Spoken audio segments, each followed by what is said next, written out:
Hello আমার দুষ্ট প্রিয় মিষ্টি বন্ধুরা, তোমরা সকলে কেমন আছো? আশা করি তোমরা সকলে অনেক ভালো আছো। বন্ধু, আজ তোমাদের মাঝে নিয়ে আসলাম নতুন একটি লাগালাগির গল্প। বন্ধুরা, গল্পটি শুনলে তোমাদের দাঁড়িয়ে যাবে, তোমরা হাতের কাজ করতে বাধ্য হবে। তাই ভিডিওটি না টেনে শেষ পর্যন্ত গল্পটি দেখুন। চলুন বন্ধুরা, আর কথা না বাড়িয়ে গল্পটি শুরু করি। দিয়া আয়ানের গালে একসাথে 4টা থাপ্পড় মেরেছে। সব কয়টা থাপ্পড়ের দাগ আয়ানের গালে এখনও বিদ্যমান। মিসেস তমা দিয়াকে ধমক দিয়ে বলল, কত বড় সাহস তোমার, আমার ছেলেকে মারলে? চুপ, অসভ্য মহিলা। আপনাদের মতো মানুষের জন্যই মেয়েদের জীবন নষ্ট হচ্ছে। আর এটা ছেলে? এটা তো একটা কাপুরুষ। এইসব ছেলেদের রাস্তায় ফেলে মারা দরকার। আমান সাহেব মেয়েটার দিকে তাকিয়ে বলছে, কিন্তু তুমিই তো আয়নকে ভালোবেসে এই বাড়ি এসেছিলে, তাহলে এখন এইসব কেন বলছো? আগে তো জানতাম না ওর আসল রূপ, এখন জানলাম তাই এসব বলছি। দিয়া পেছন থেকে আয়ানের মোবাইল বের করতেই আয়ান এবং তমা দুইজনেই অবাক হয়ে গেল। তুমি আমার মোবাইল কেন ধরেছ? কেন আমার অনুমতি ছাড়া আমার মোবাইল চেক করেছ? তোমার এত সাহস কেন? এই চুপ, গলা নামিয়ে কথা বল। আপনার ছেলের ফোনে হাজারো মেয়ের বাজে বাজে ছবি। আর কিছু বললাম না। দিয়া আয়ানের দিকে এগিয়ে বলল, তোমাকে ভালোবেসেছিলাম, তাই ছেড়ে দিলাম। ভেবো না, একেবারেই ছেড়ে দিলাম। তোমাকে চোখে চোখে রাখলাম। আমার সামনে কখনো অন্য কোনো মেয়ে নিয়ে পড়লেই তোমার জীবন ওখানেই শেষ। কথাটা মাথায় রেখো। দিয়া তানিয়ার কাছে বিদায় নিয়ে চলে গেল। আয়ান রেগে একটা ফুলদানি ভেঙে ফেলেছে। তানিয়া মনে মনে সেই হাসছে। তার কি যে খুশি লাগছে সে বলে বোঝাতে পারবে না। আসলে এই সব বুদ্ধি তিশার আর বুদ্ধি অনুযায়ী কাজ করেছে তানিয়া। তিশা আয়ানের ফোনের পাসওয়ার্ড জানত। তানিয়াকে সে বলে আয়ানের ফোনের পাসওয়ার্ড দিয়াকে দিতে, আর সে দিয়েছে এটা যেন দিয়া কাউকে না বলে। এতেই কাজ হয়ে গেছে। আমান চৌধুরী বলল, পাপ থাকা থাকে না, পাপ সবার সামনে একদিন না একদিন বেরিয়ে আসেই। প্রখর রৌদ্রে পুড়ে বাড়ি ফিরেছে নূর।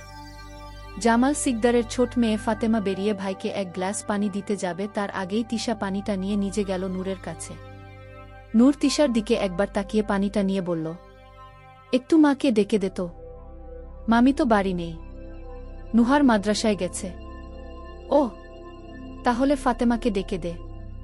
আমাকে বললে কি হয়েছে? কখন থেকে একে ডেকে দে ওকে ডেকে দে করছো?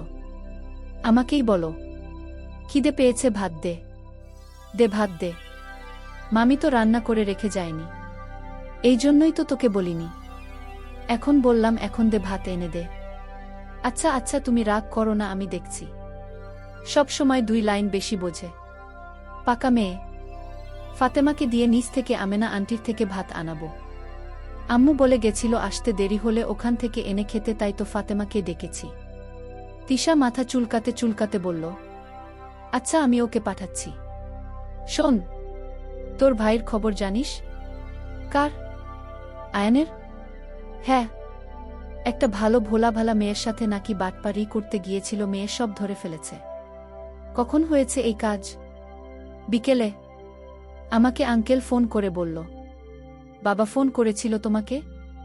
হ্যাঁ। তিশার খুশিতে নাচতে ইচ্ছে করছে। ঘরে গিয়ে তানিয়াকে ফোন করতে যাবে, ফোনটা হাতে নিয়ে আবার রেখে দিল। মনে মনে বলল, এখন আর ফোন করার দরকার নেই ওকে, ও ফ্রি হলে সময় বুঝে দিবে।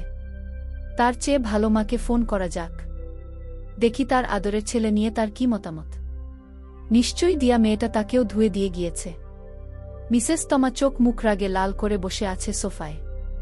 ফোন বাজতেই ফোনের দিকে তাকালো, দেখল তিশা কল করেছে। এমনিতেই মেজাজ খারাপ, তার উপর তিশার ফোন দেখে তার বুঝতে বাকি নেই তিশা সব শুনেছে, আর এখন গা পোড়ানো কথা বলার জন্য ফোন করেছে।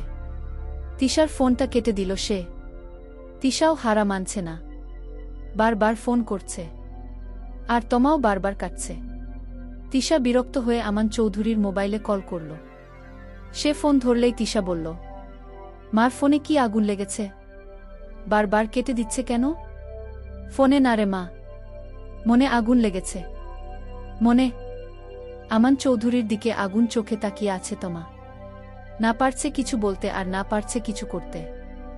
শুনলাম বাড়িতে কি যেন হয়েছে। হ্যাঁ, গুণধর ছেলের গুণের কামাল দেখিয়েছে, আর কি হবে। বাদ দে, পরে কথা বলবো, এখন বাইরে যেতে হবে। রাখি মা। আয়ান জোরে তানিয়ার হাত ধরে বলল, তুই কিছু করেছিস? আমার বারবার সন্দেহ হচ্ছে তুই কিছু করেছিস। কি বলেছিস ওকে? সত্যি করে বল, তাহলে আজকে মেরে তোকে শেষ করে দেব। তমা আয়ানকে ছাড়িয়ে তানিয়ার দিকে তাকিয়ে বলল, ওর সাথে এমন কেন করছো? আমার মনে হয় না ও কিছু করেছে, কারণ ওর এত সাহস হয়নি যে ও আমি বারণ করার পরেও কিছু করার সাহস করবে। তুমিই মেয়েটাকে চেনোনি। মেয়েটাকে যতটা বোকা ভেবেছ ততটা বোকা না। দেখেছ তোমার ফোন চেক করেছে ও, সেটাও তুমি জানোই না। কিন্তু মা, ও আমার পাসওয়ার্ড কিভাবে জানবে? কোনো মতেই না। আমার মনে হচ্ছে যখন তুমি ওয়াশরুম বা খানিকক্ষণের জন্য বাইরে গেছো তখন এই কাজ করেছে। হয়তো ফোনের লক খোলা ছিল। তুমি দেখো, আমি ওকে ছাড়ব না, কিছুতেই ছাড়ব না। দেখো, যেভাবেই হোক এর প্রতিশোধ নেব আমি। দরকার নেই, বাদ দাও, যা হওয়ার হয়ে গেছে। আর তমা একবার আমান চৌধুরীর দিকে তাকিয়ে বলল, মনে রেখো, তুমি একা, তোমার পাশে কেউ নেই, বুঝেছ? তাই সাবধানে চলবে। রাত 2টা বাজে। হঠাৎ ঈশান কেমন করে উঠছে। সে নিঃশ্বাস নিতে পারছে না। তানিয়া অনেকবার বুকে হাত বুলিয়ে দিচ্ছে, তারপরও কাজ হচ্ছে না। শেষে কোনো দিক না পেয়ে তাড়াতাড়ি গিয়ে সবাইকে ডেকে আনল। মিসেস তমা এসে ঈশানকে একটা ইনজেকশন দিতেই ঈশান শান্ত হয়ে ঘুমিয়ে পড়ল। তানিয়া কান্না করে দিয়েছে ঈশানের এমন অবস্থা দেখে। লোকটাকে স্বামী হিসাবে মানতে না পারলেও ভালো বন্ধু তার, আর তার সাথেই তানিয়ার সারাটা সময় কাটে। আমান চৌধুরী ঈশানের মাথায় হাত বুলিয়ে বলল, এই তুমি আর তোমার ওই ছেলের জন্য আমার ছেলেটার আজকে হঠাৎ এমন হলো। কতবার বলেছি সারাদিন বাড়ির মধ্যে এত চেঁচামেচি করো না, শোনো না তো। এখন দেখো ছেলেটার কি অবস্থা। মিসেস তমা মাথা নিচু করে চলে গেল ঘর থেকে। তানিয়া ঈশানের পাশে গিয়ে বসল। আমান চৌধুরী উঠে বলল, চিন্তা নেই, ঘুমিয়ে পড়ো, ঠিক হয়ে যাবে। আমান চৌধুরী চলে যাওয়ার পর তানিয়া দরজা বন্ধ করে অনেকক্ষণ ঈশানের মাথায় হাত বুলিয়ে তারপর শুয়ে পড়ল। ছোটবেলায় এমন বিরক্তকর ছিল না আয়ান তার বাবার কাছে। যখন দেখে 2 ছেলের এক ছেলে স্বাভাবিক না, তখন আমান চৌধুরীর সব ভরসা ছিল আয়ানের উপর। আয়ান যখন খারাপ কাজের নেশায় জড়াচ্ছিল তখন সে নিজেও কিছু বলেনি ছেলে কষ্ট পাবে বলে, আর আমান চৌধুরীর থেকেও লুকিয়েছে। যখন আমান চৌধুরী জানতে পারে তখন সে আয়ানকে প্রচণ্ড মারে, আর সেই মার ছাড়াতে গিয়ে তমা নিজের স্বামীর গালে থাপ্পড় মারে। এরপর থেকেই আয়ানকে দেখতে পারে না আমান চৌধুরী।